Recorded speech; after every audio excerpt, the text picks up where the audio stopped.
Hola community, it's Pablo Vazquez here with another week of Blender Today live updates. We might have some news about what to do with this show later and maybe at the end of the show, because today it's all about new features in Blender 2.90 plus the release of the roadmap for Blender 2.9 series. So 2.90, 91, 92, 93 LTS. So lots to talk about. Lots to talk about here. How's everybody here in the chat? We're streaming live from Amsterdam. It's summer here, and it's just everything's getting so super nice. I was at the studio earlier this week, seeing people here hanging out with with the team, and I kind of feel like going back at some point if everything stays under control. So this is live. We are going to be answering questions towards the end of the show, and maybe talking a little bit about what to do with this show. There is already a thread here that Momotron has made, so thank you Momo for that. It's called New Sky Blender Today because one of the big things that was added this week was actually a new sky for cycles, yes, among other things. There are questions there, so please leave your questions there and I will be answering. And once I finish with all the updates that were this week, I have quite a list here. There is changes from the user interface, as well as cycles, performance, animation improvements, and many other little things, even physics, cloud physics. So how's everybody in the chat doing? Doing okay? Dominican Republic, wow, all the way. Awesome. Well, let's start. First topic of the day is we're gonna talk a little bit also about the link that is here in the description. I don't know if you've seen it. It's about the module, the roadmap. The first topic, it's what's gonna happen in the 2.9 series. So here is a little spoiler here for you. I'm gonna wear the headphones. Some nice music in the background, and the features here shown that I'm actually going to show, they are kind of related to this. So maybe we can jump this back after I go through the actual update. Let's go first see what's new in Blender. First, we're gonna cover the user interface. So if you use Blender in the last couple of weeks, you've seen also, if you've seen the recap video that I made, which, by the way, I published the other day, Blender recap. Here. Yes, you can see that one of the big things was drag and drop modifiers. Dragging and dropping modifiers been added a few weeks ago. There was some discussions going on there about the implementation, about how getting rid of the button, of the delete button. There were some heated conversations there. Even in the last episode, we've seen there were some discussions, some questions there in the comments. So that's good to address.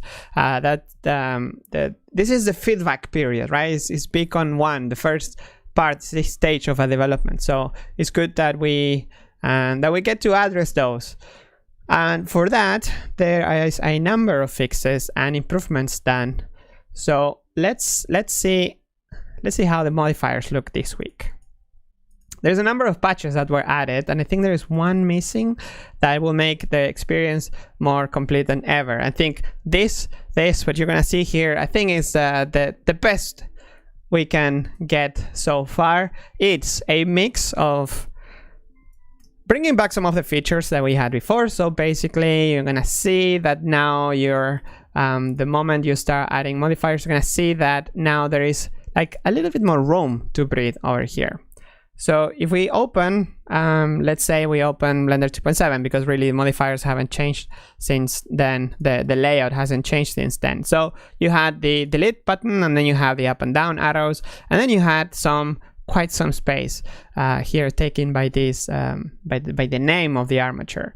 Then you have some modifiers that have a little bit of information, less or more, depending on the order, depending where they are. So that also made it a bit not consistent. So now they're all sorted, but also they have the text field where you can change. We can rename the modifiers. If you use it by Python, it's very handy to do it. And there you can see that now it's all part of the same row, which it makes it a bit more compact. Also, all the the icons are shown whenever possible, and they are sorted all from right to left. So you see all the render, viewport, and then the ones that usually are showing or not. You can also delete them from here, so you don't have to go to the drop-down menu. But if you go to the drop-down menu, you're gonna see that you can also apply a shape key, duplicate, which these options were only available here as you can see, as a button. So you had to open the modifier to access them. Now you don't have to open them. Now you can access from here. There's two new options for moving to the first and to the last, or top to bottom. What do you think it should be the name? Should be top to bottom or first to last? This feature wasn't even there. If you want to move the armature all the way down, you had to like chase the button down to get it to the bottom. The other addition was that now you can also another critique was that now there is just too many or some of the important features were hidden in subpanels. And in one way it's super nice to have subpanels, because you can fit in more information in a smaller space. You can add these like more dark features, like advanced features that before they were all exposed in the same place. Even if you were not using them, they were here, like start cap and end cap, for example. Or now you even have more settings here, but some nodes are just have too much information.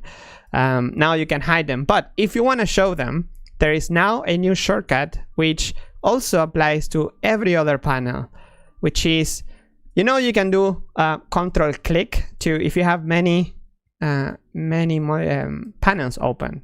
This works for any panel. So if you have a bunch of panel opens and you wanna, for example, only show the subsurface scattering because you wanna collapse everything else, you can control click, and this will collapse every other panel. For it makes it easier to read what is in there. The new feature is super nice because it allows you to, for example, if you have everything, I want to see the volumetry. Okay, control click volumetrics here. Oh, it didn't close the rest. Anyway, so the feature is that if you control click now, it's gonna open the sub panels. So the first time you press it, it's gonna open the panel, and then the second time it's gonna open the sub panels. There was a little glitch there that I think maybe needs to be looked into, but this is the idea. Control click will open the subpanels automatically without you having to go and click and hunt for them. This also applies for modifiers. So if you want to see all the content at once, you just control click and you're going to see everything. It's, okay, here. And then you control click again and it's going to close all the modifiers. So very nice addition, very nice little tweak there. How's the chat, by the way, going? I had to block the chat, like hide the chat with the window, with the Blender window. I hope I didn't miss anything. Is everything okay? Claps, claps, claps. Washing hands. Yes, Blender is very professional. I don't know if it's professional, but not, well, it is professional. I mean, the definition of professional is making money with it, and many people make money with it. So it is, but these additions, I think, make it even more special. I missed these kind of features that where they are kind of hidden, but not, yeah. Like, where would you show a shortcut like that? Maybe on mouse over. Control click, remember that one is super handy. Also, there is a proposal, there is a change that is still missing here that is going to add shortcuts, but I'm going to talk about it when it's added. Basically, it's a shortcut to access these features: apply, duplicate, and delete. So that way you can even have more options. It's not there yet. It's being worked on. So I'm gonna wait for it. All right, in more UI improvements. Now, this is a fix, but it makes it so the theming of the timelines, everything that has a timeline, like every animation editor, the sequencer, for example, this color right here, the color of the current frame was hard-coded. Yep, it was hard-coded, so you couldn't use a bright color for the color of the current frame. Now you can. Now it's just it's gonna use the text highlight color, I believe. So it's not a new setting, it's just a setting that was there before. So if you go to any video non-linear animation or the dope sheet here, and you use the color highlight. Where is it? Region highlight. It's somewhere here. Header text highlight. There you go. Header text highlight. Anyway, you can now color it. Yay! Yay for colors. This wasn't possible before. So if you make themes, go update your own. Then CUDA and optics. There was an every time it wouldn't find, it would give an error when it couldn't find like CUDA optics, or there was a setting that it wouldn't work with optics. For example, the bevel shader is not available yet. It would throw an error that didn't say much. It say cancel. Now it's not gonna say cancel anymore. It's not gonna actually tell you that it's not supported. So yay for clarity. And that's it. I think there is more consistency improvements in here regarding the display of icons. For example, here in this patch by Dupoxy, thank you Dupoxy, he made it so now all the icons everywhere for like rendering and viewport, they're consistent. Before they used to be different from particles and modifiers. Now they're gonna be consistent everywhere. Outliner, modifiers, and UI lists. Yay for consistency. I think 2.9, well, I think I said it a time ago that 2.9 is gonna be maybe not as big as 2.8 in terms of UI changes, but it will be as big in terms of consistency and clarity and user friendliness. There is all these little tricks that are being done in every area of Blender now. They're gonna bring it to a next level to make it a bit more, you know, like consistent but also predictable. So yay for user friendliness, like Louis T says in the chat. Plans for Animation 2020. Animation 2020 as a project is not like the whole Animation 2020 was a bit too big. A lot of the Animation 2020 concept was basically getting in touch with studios and being able to see, okay, what's Blender needing exactly, and a lot of that didn't happen because like going to the big studios, especially in America, was gonna happen partially during the Blender conference LA, for example, where you can actually go and sit down with big studios and see how they're doing things and what's Blender currently missing. So it's not all around it, but it's one of the many topics. So Animation 2020 will likely happen in the next year. However, there is a lot of work on in the biggest thing I think Blender has regarding animation, which is performance. Subsurf wasn't really fast until a few weeks ago. Then like overriding values, library overrides performance, which is also one of the things I'm going to talk about today. But so many little things, such as the one I'm going to show here, which is like this one, for example. Allow interpolation of matrices with negative scales or axis flips. What does it mean? Well, you just need to look at the video. So look at the beginning here. Before the patch, look at this arrow. What happens? How it starts, and then what happened? Then it starts, bam, it jumps. It jumps. Like, why? Why, Blender? Why? Well, now it doesn't anymore. All right, Sivren is in the chat. Do you want to come to the show, Sivren, if you're around? Feel free, poke me. Just to talk about these things, or maybe a little bit of the modules.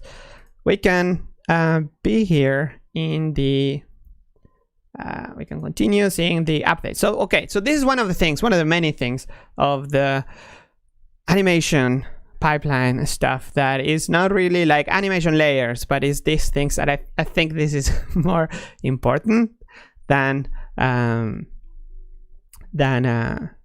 animation layers, like fixing the flipping of a of animation thing that works a little bit better. All right, I'm now preparing a big Alembic patch for review. Oh wow, so you're actually working. Well, I just drop a link if you want to join later in the show. That would be nice. Let's continue. Cycles. Cycle. So you may notice the big... Oh no, my camera is at home. Well, you can join in voice. You have a good voice. It could be it should be enough. Cycles. This feature, I'm pretty happy because it comes with the actual wiki logs.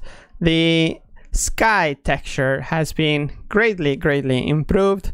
It means that you have a new texture, but also you have many more settings. It's also here you can see Nishida single scattering sky model, and it accounts for altitude change as well as ozone absorption. On DevTalk there is also some there's some community renders that are just crazy. Oh, they are even linking here. But there was one that was a cup of tea that was super nice. It wasn't, yeah, this, look at that, amazing RVX 775. It just looks amazing. The fact that you can animate it, and if you look at the video here, you can also see how, well, I think this is not gonna show the entire thing, but look, just a sky texture node. Just a node. Would it be nice if everything was just a node? It's like the awesome skin node, the awesome whatever node. This is amazing. Simulating colors of the sky. Nishida.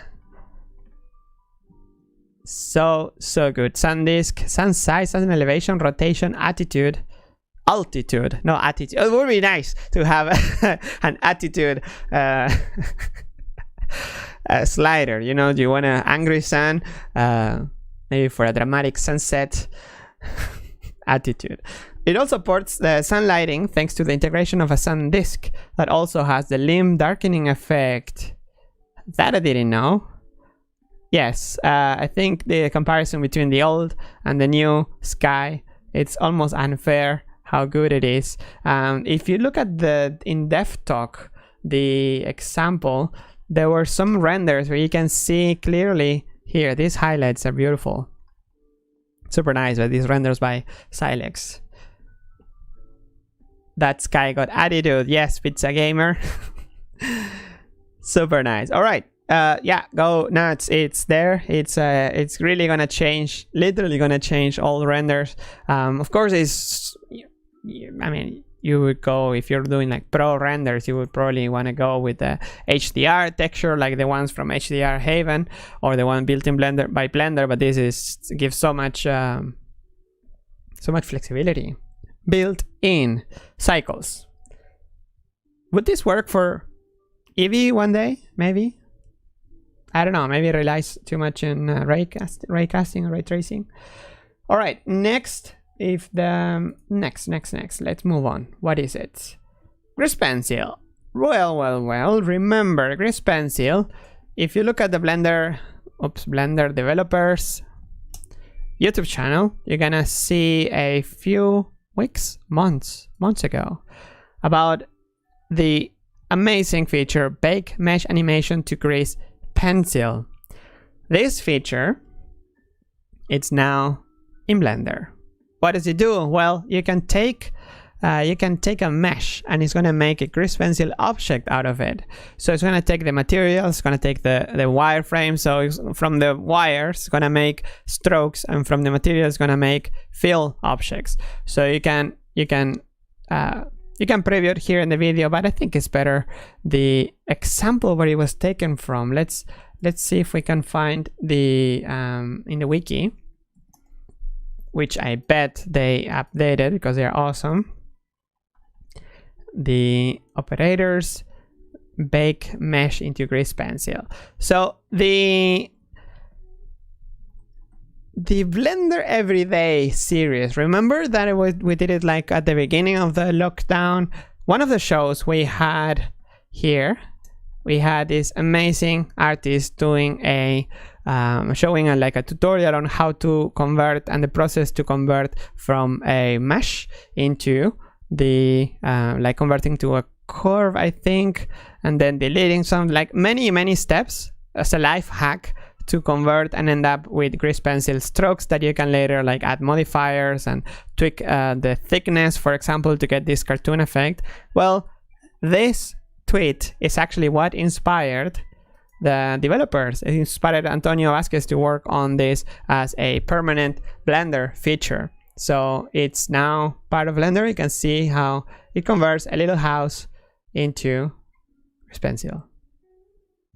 So you get the wires up here as a stroke, and then you get the built-in, the inside as a fill.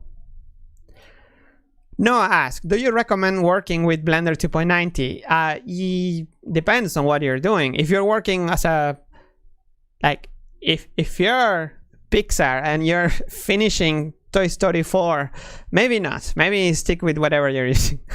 if you're like under pressure because you are I don't know, advertisement company and or a studio, and you have to deliver like in a few days a render, then no, you would stick with the same version that you were using. But if you're on your own and you could deal with maybe unexpected things going on or artifacts, or then you should switch. I think it's the best thing to switch at the moment. 2.90 also has way more fixes than 2.83. 2.83, it's gonna be updated to 2.83.1. We still don't know exactly the date yet. I'm not sure. Wish we could have one of the guys here to, or we can see if it's here. For 2.83.1, there's a bunch of fixes that are being done, and they are being gathered in a branch, the Blender 2.83 branch release. Those are gonna show up eventually on a build, an LTS build that you can access from here. So let's wait for that one. For the time being, if you can, switch to Blender 2.9 because it's faster, it's more stable. Just really no reasons to not do it. All right, one more questions. Did I get a haircut? I did get a haircut. I took the courage to go to the barber, which lives like really close by, so. But yeah, I did it. You know what happened also? Updates in the cloth simulation. Changing the topics to cloths. So there are two big commits here that deal with the way the physics work. This is not for sculpting. This is the actual cloth simulator.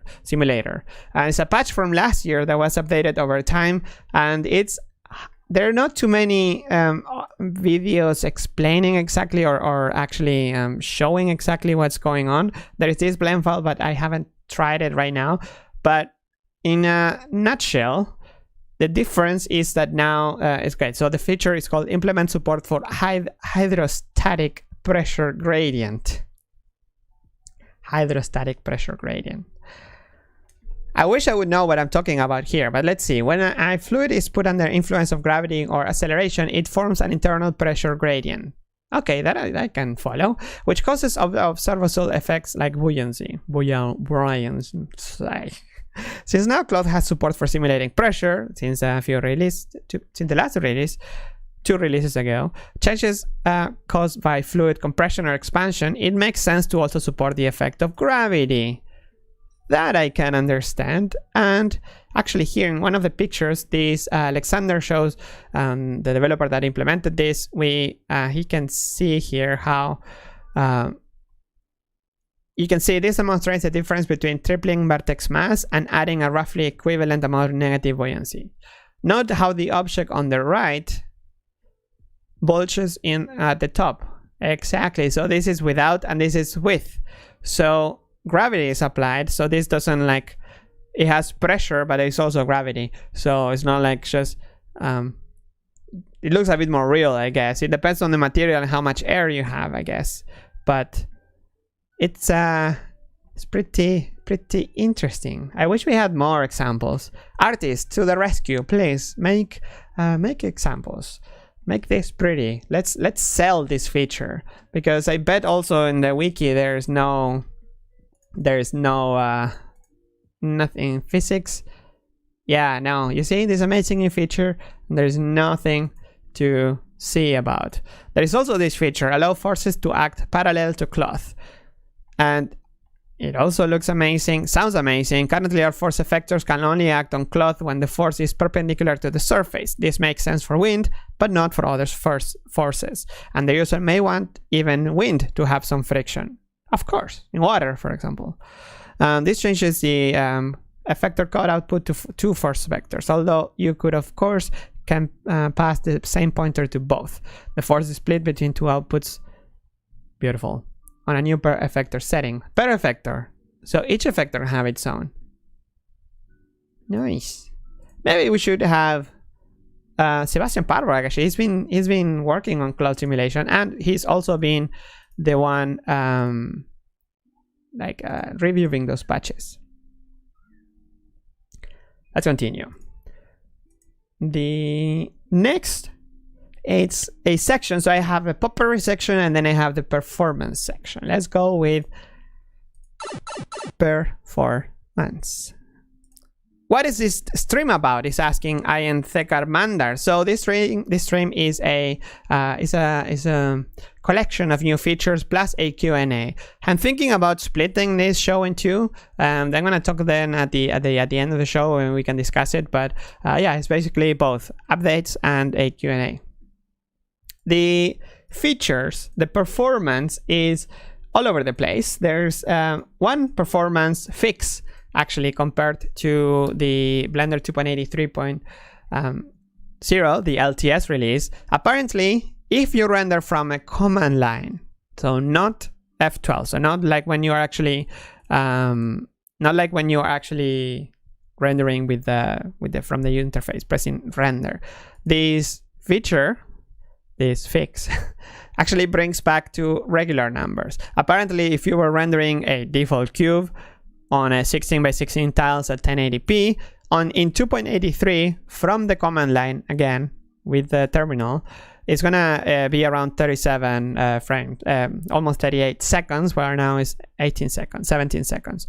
So yeah, that's quite a big bug, really, because it's really pushing the it's really making it hard for the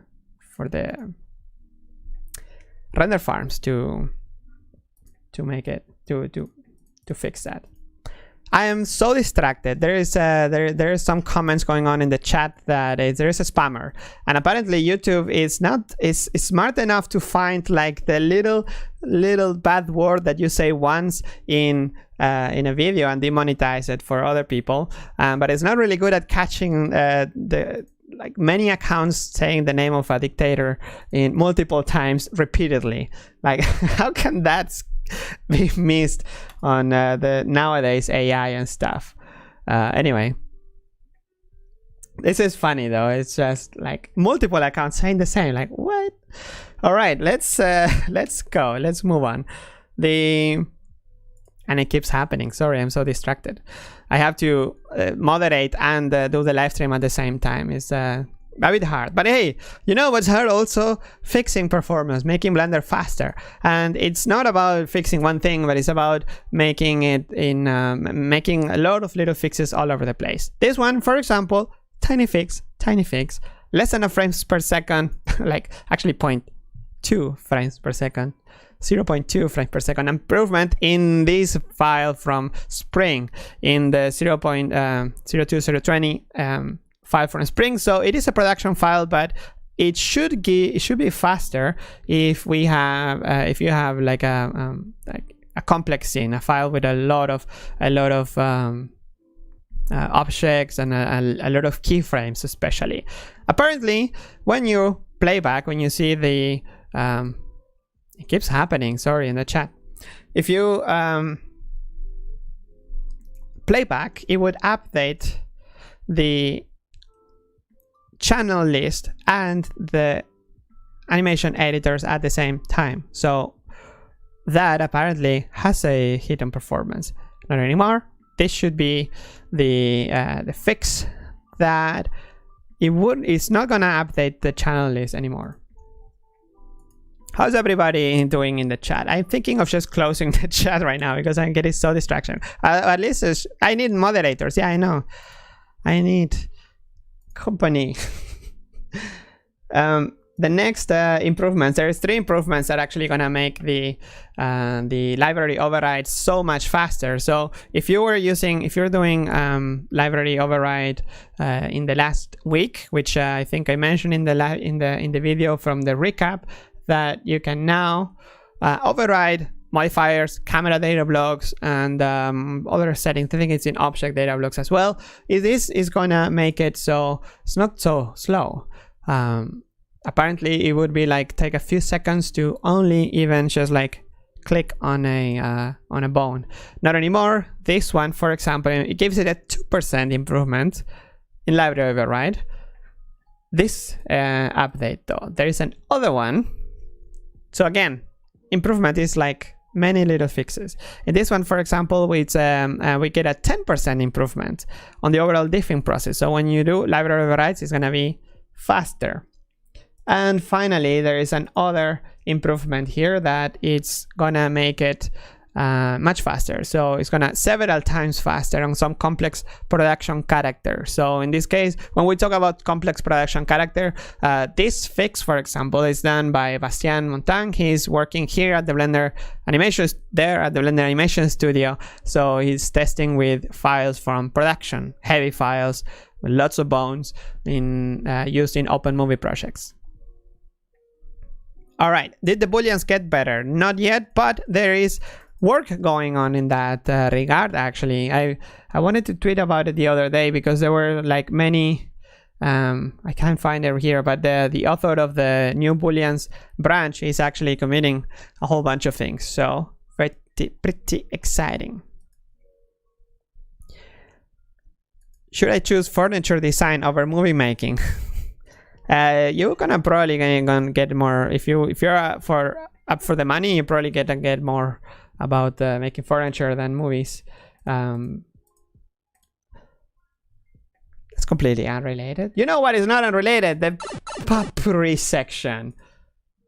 This change in transform, it's happened recently. I think it was yesterday.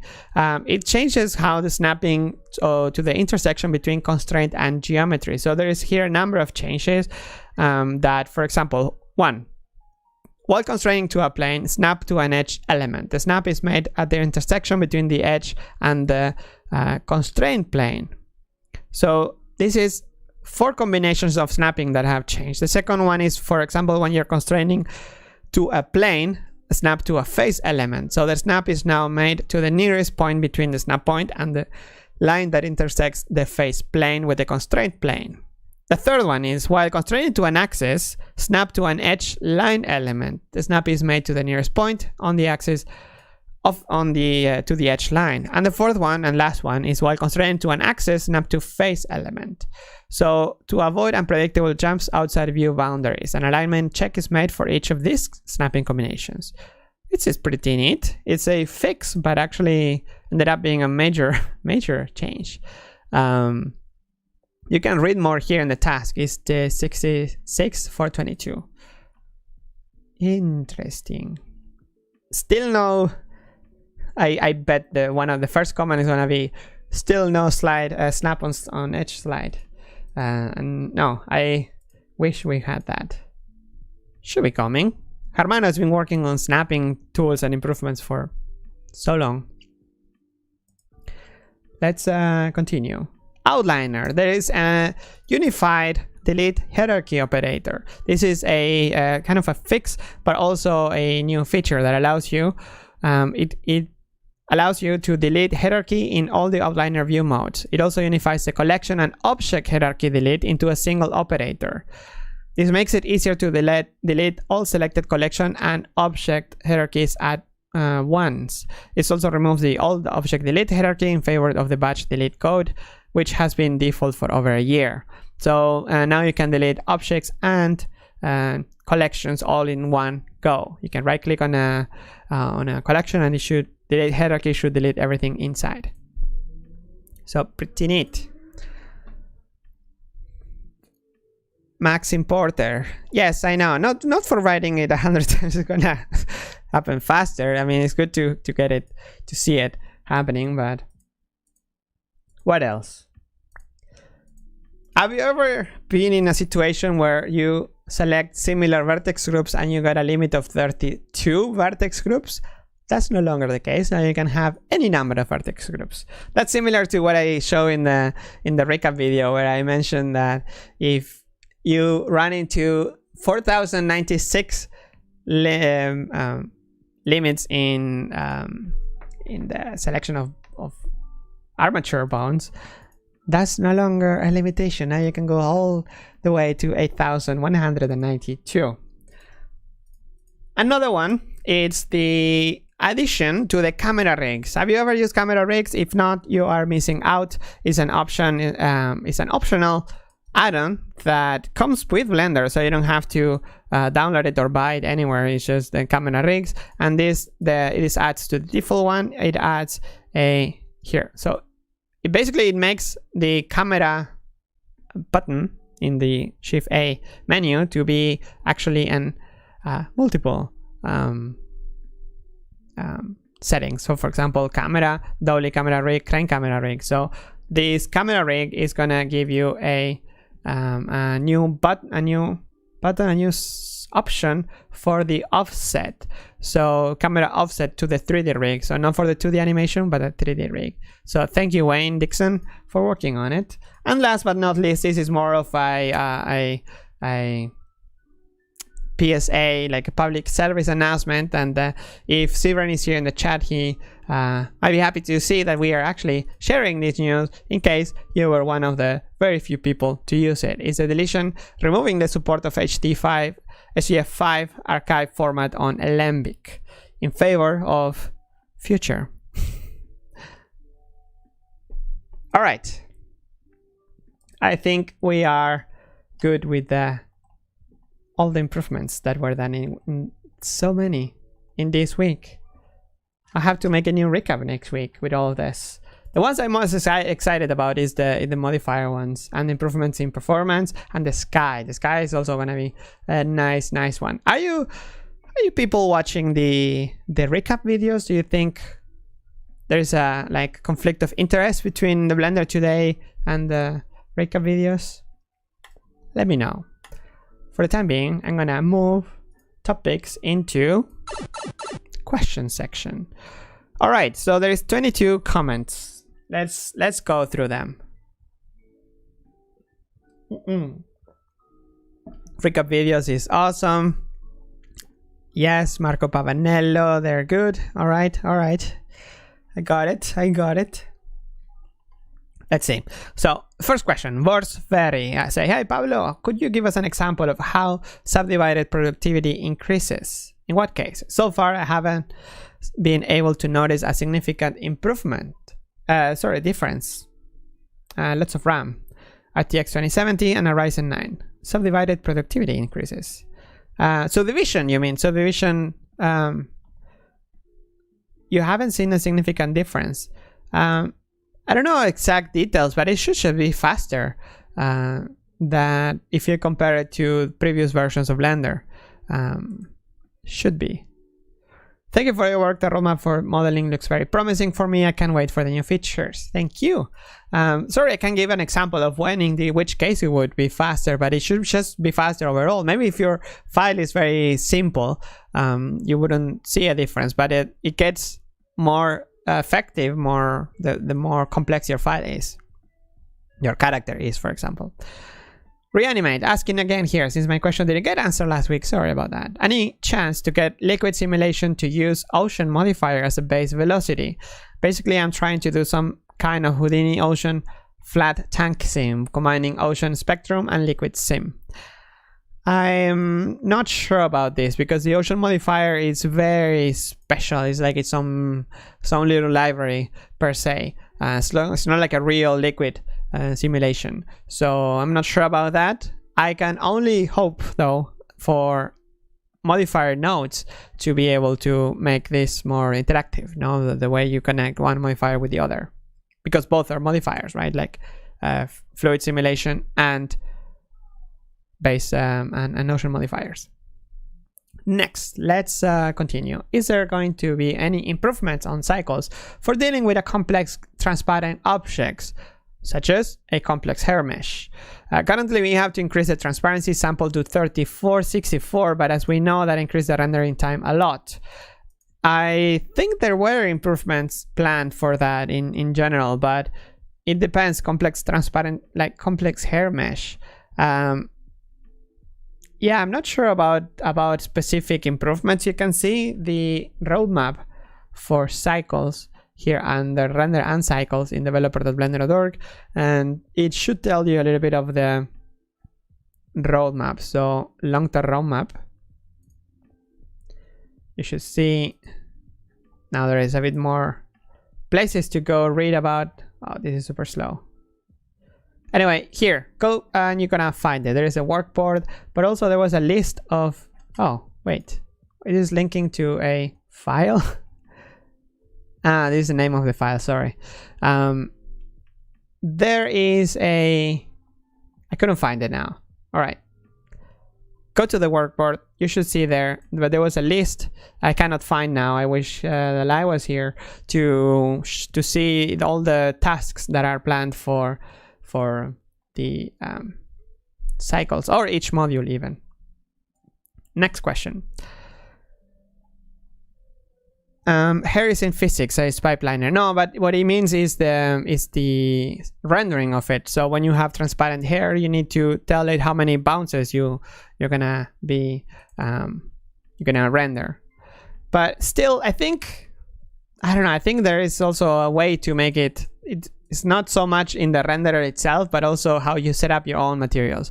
Because I don't think you need 30 or 64 hairs deep transparency, right? Like after a number, you can probably get away with something else, and you can use the light path node for that. Next question by Valentin Remy. Hi.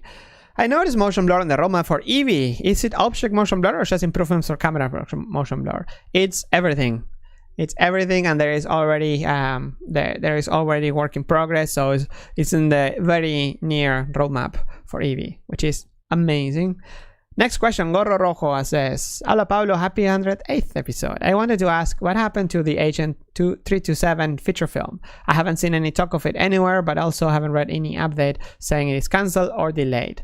It was basically waiting for, like, there was some plans of working on the script that didn't work out, and whatever you see online is like regarding the updates in the, I think it has its own Agent 327.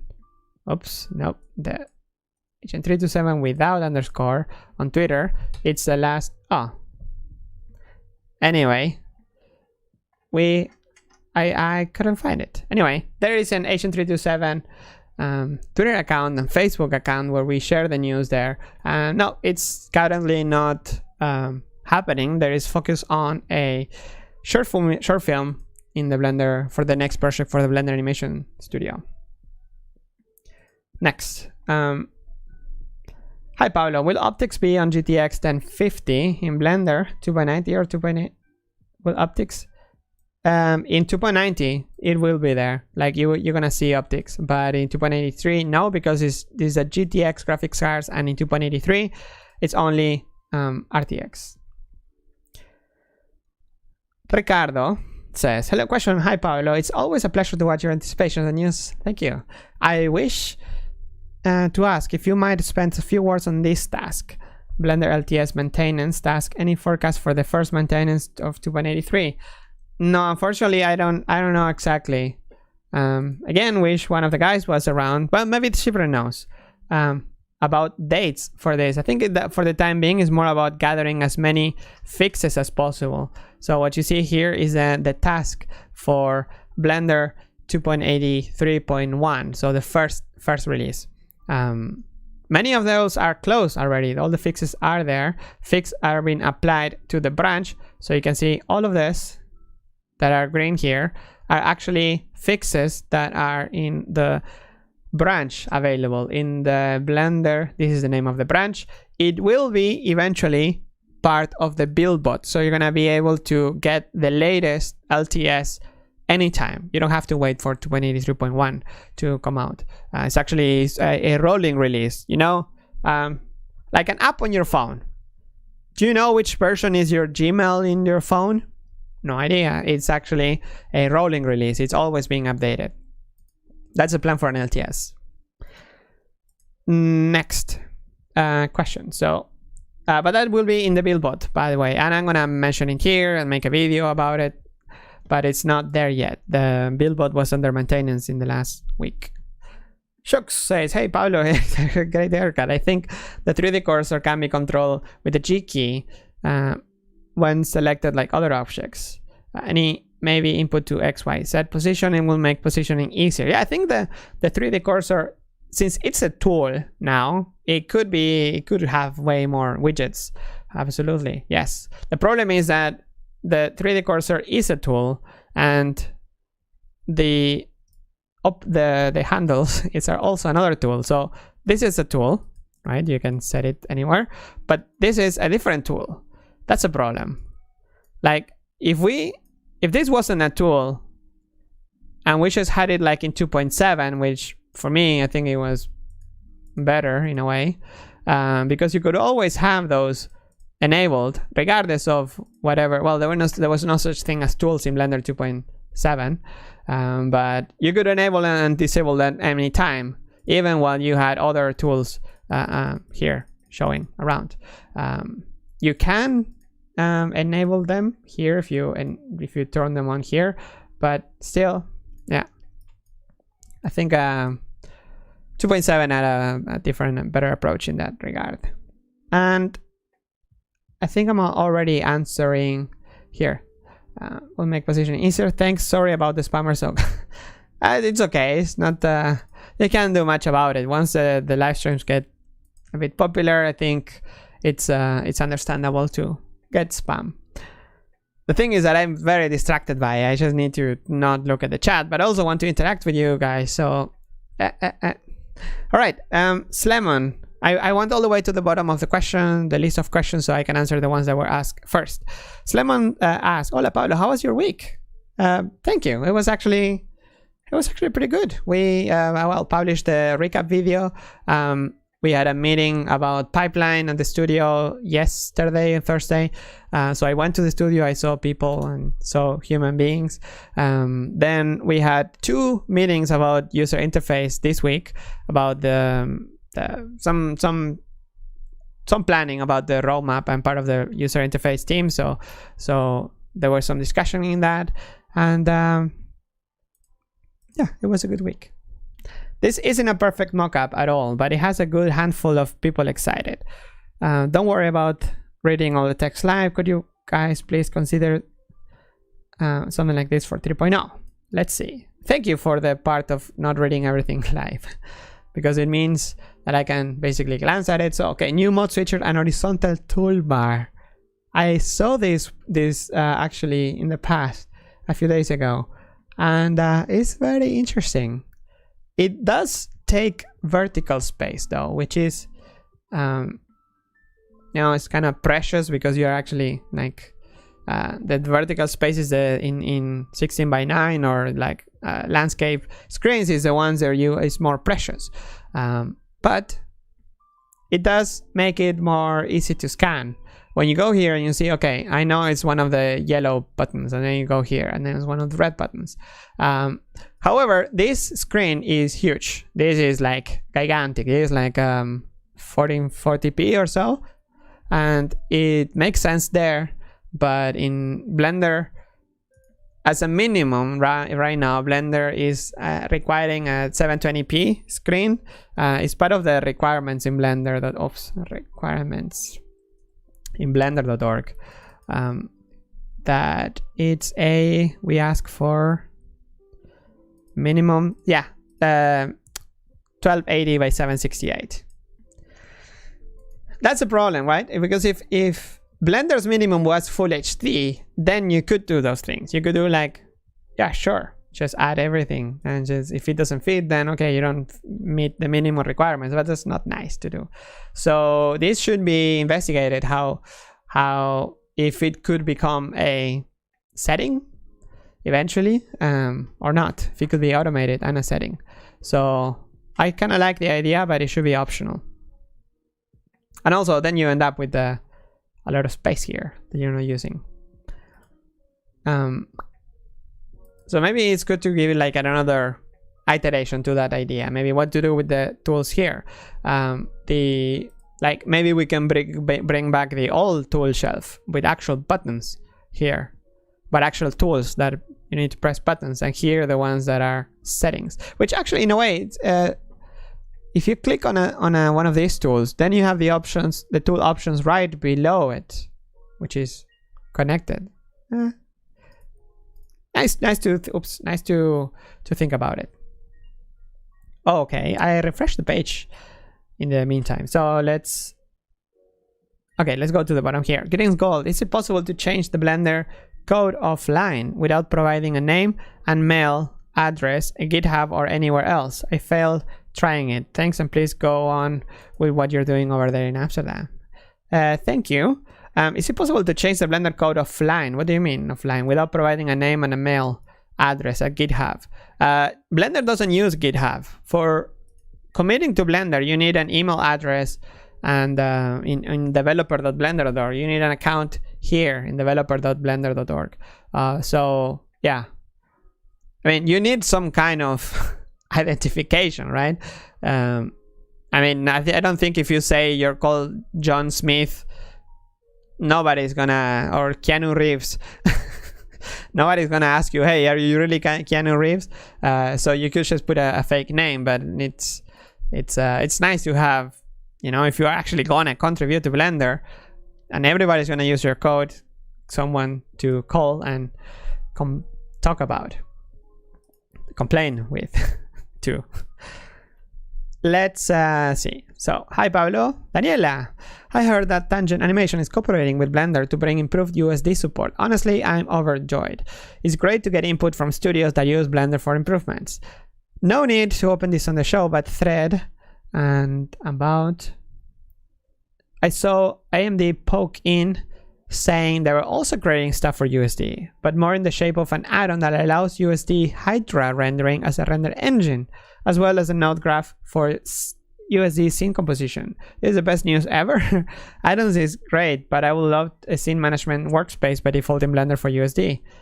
Wow, yeah, absolutely. Well, all of an asset manager on top of the scene management in USD. I didn't know about all this exciting. We, AMD, are working on some similar stuff. Simply put, an add-on that allows USD Hydra rendering. What? This is super good news. I had no idea. With nodes, merge USD. So you read blend data, USD file, and then you output in this case in Hydra. Oh my gosh. That's pretty neat. Well, I have to read on this. I didn't know. It's amazing. Yeah, of course. I mean, it shouldn't be an add-on. It should be built in. Maybe I should be built in, right?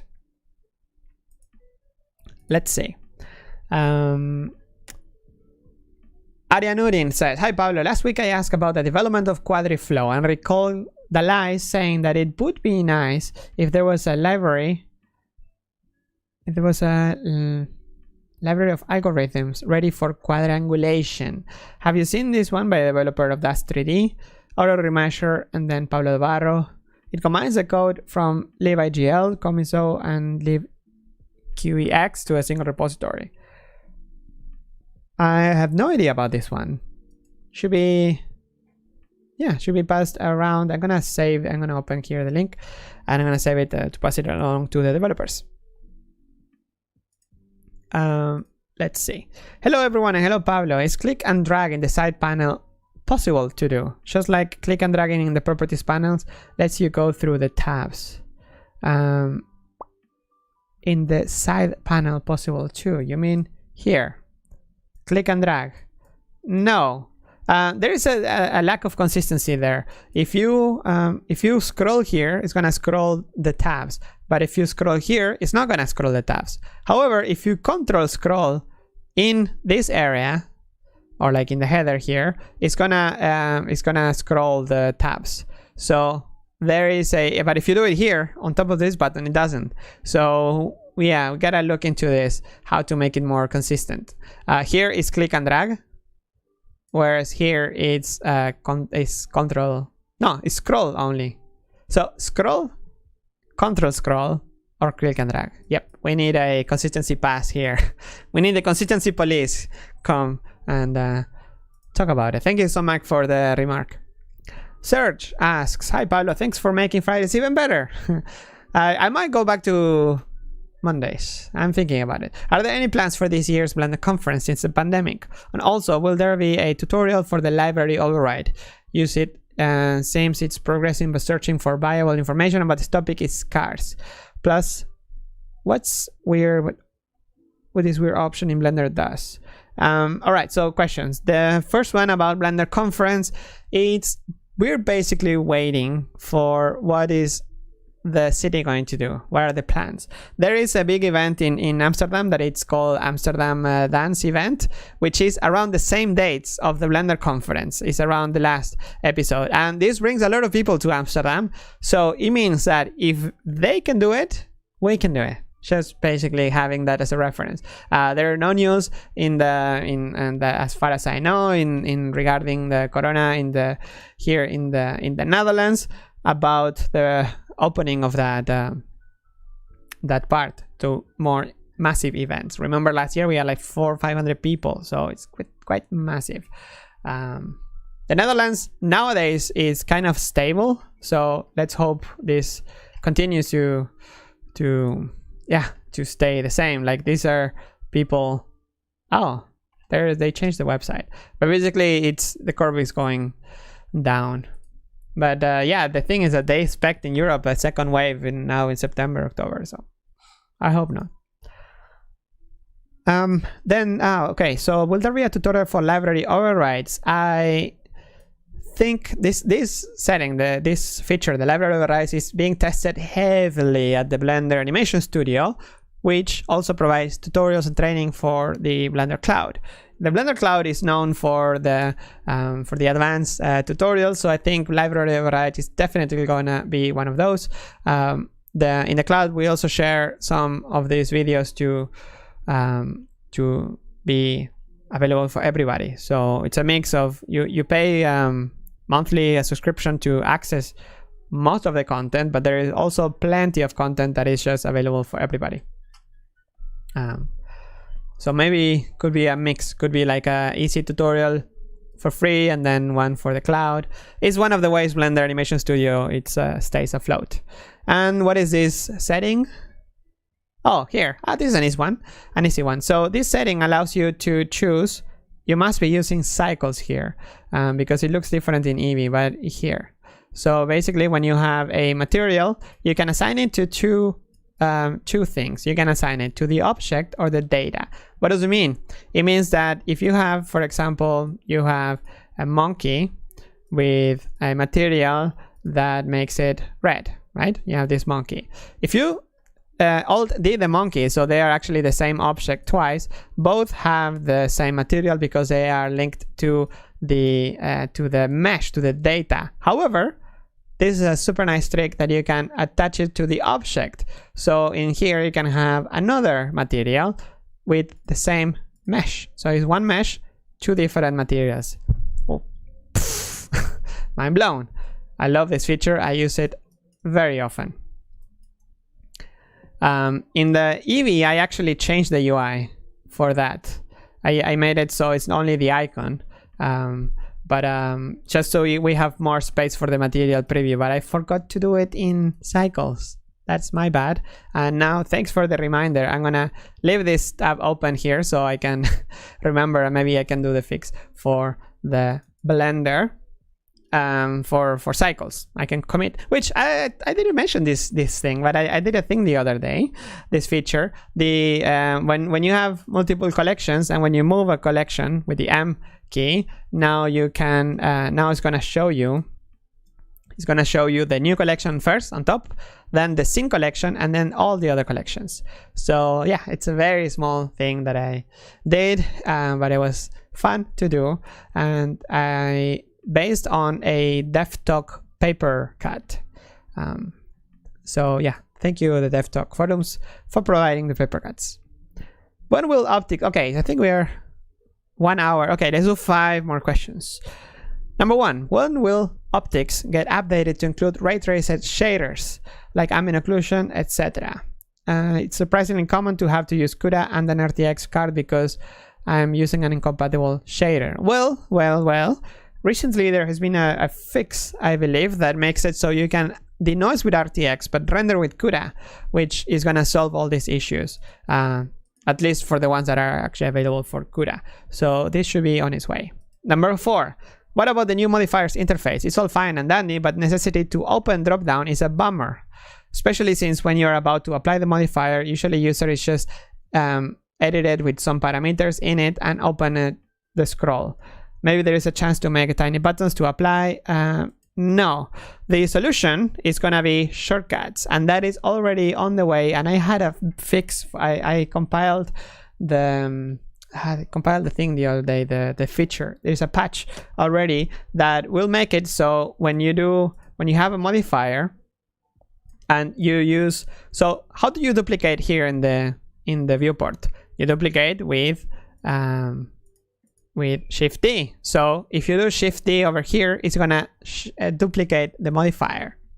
Yay! You don't have to click on a button. Then how do you apply for example, how do you apply transform or other properties to the objects? With Control A. So Control A with the mouse over the modifier is gonna apply it without asking. It's just like super fast. I tested it and it's very fast. Deletion. How do you delete? With X. And go here, you press X, and it's gonna delete the modifier. It's gonna speed up handling modifiers even faster than 2.7 and even faster than anything we had before, because shortcuts are the best thing to ever exist, and they're all on the left side of the keyboard, so they're easy to access. And the shortcut is gonna be displayed here in the list. It's gonna say the shortcut. So the first time people use it, they're gonna see, oh, I can actually use a shortcut. So I think that's gonna complete the management of modifiers. Well, I mean, they could still be better. I think one thing it could be at some point is to be able to like select multiple modifiers and drag multiple at the same time. Maybe that would be nice to have. But come on, by then we're probably gonna have modifier nodes eventually, hopefully one day. Alrighty. Next, what about new modifiers interface? That's already answered. Number 3, my man, auto smooth in sculpt mode should probably be using surface smoothing instead of the regular all ablation smoothing. Now some of the brush effects are being negated by having auto smooth on. Also, are there any saucy new features coming from Coffee Run and Settlers? From Coffee Run and Settlers. Well, Coffee Run was testing things you're not gonna notice, but the Coffee Run was using a lot of the overrides, I believe. So to have multiple characters and everything, I think that's they were tested there. I don't know if they were used at the end, probably not because they were very slow, but they were tested there. The same way the Asian 327 tested the new depth graph, like 3 years ago, and now we're all using it. That's there are features that are not really visible that open movie projects help to test Blender with. Settlers, no. But Settlers gives back to the community in other regards, such as all the amazing characters that you get, and the features and the tests, the production. There is one character, this one, Pip, which is awesome. if you have you seen it, the shader, how it looks like it's painted and it just flickers in a nice way. Well, there are videos here that you can see where you can see actually. Hey there, this is. You can hear Simon explaining how he made this shader, and this is available for everybody on Blender Cloud for free. It's a gift from the Blender Animation Studio to the community. Number 2, was it that? Okay, number 2.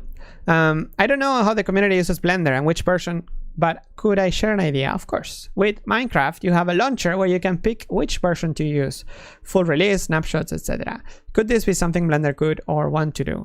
I think something like this could help towards friendlier updating for the end user. Yes, I think there should be like some kind of launcher where you can choose. That is a big project. I think it's, I mean, where is the limit, right? Because in Blender being open source, like Minecraft chooses what to release, but in Blender, what do you like? Where is the limit in which branches are available? Is it only master or is it only the latest? There is now the LTS version as well. It's not easy to have that and keep it in sync for all the platforms, for Linux, Windows, and Mac.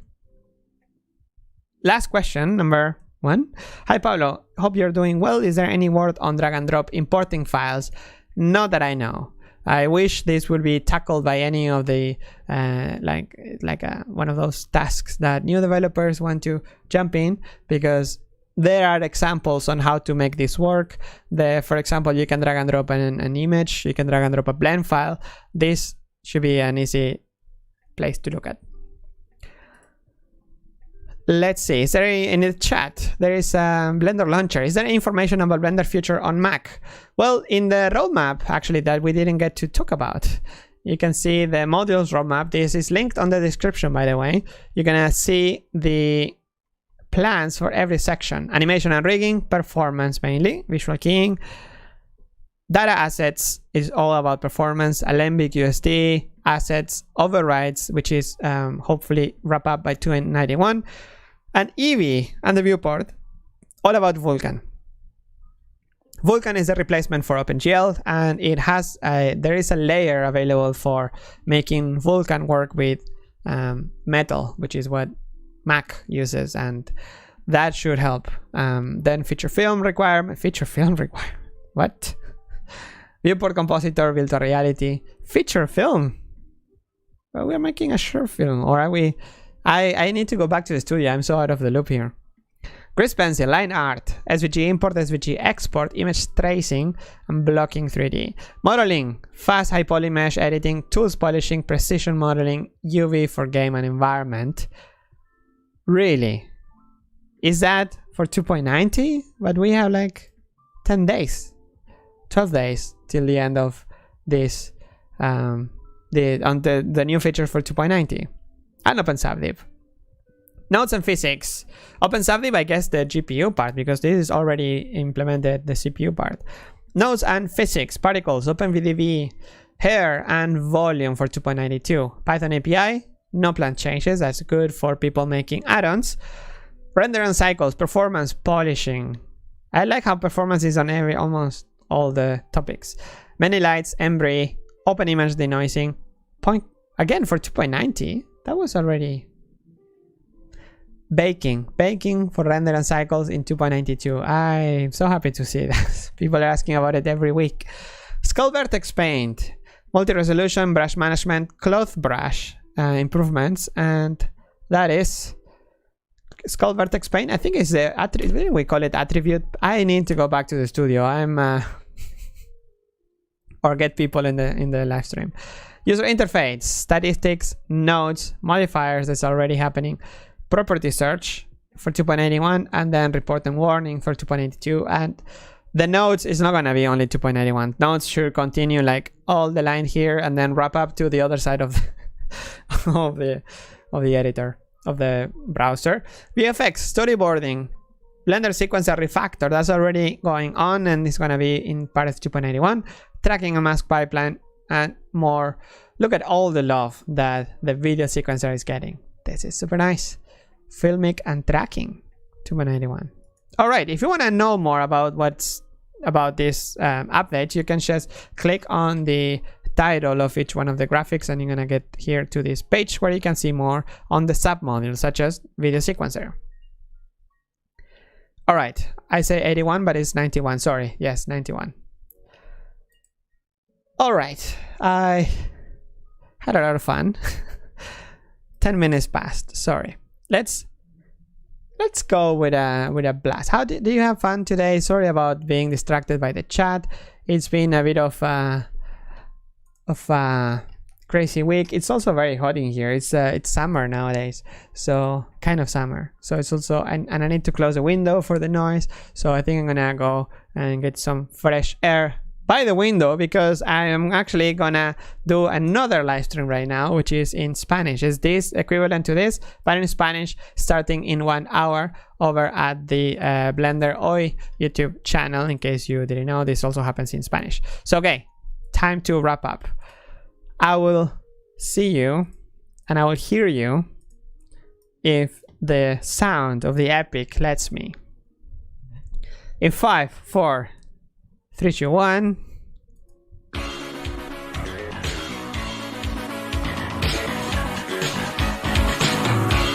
Thank you for staying until the end. It's been amazing.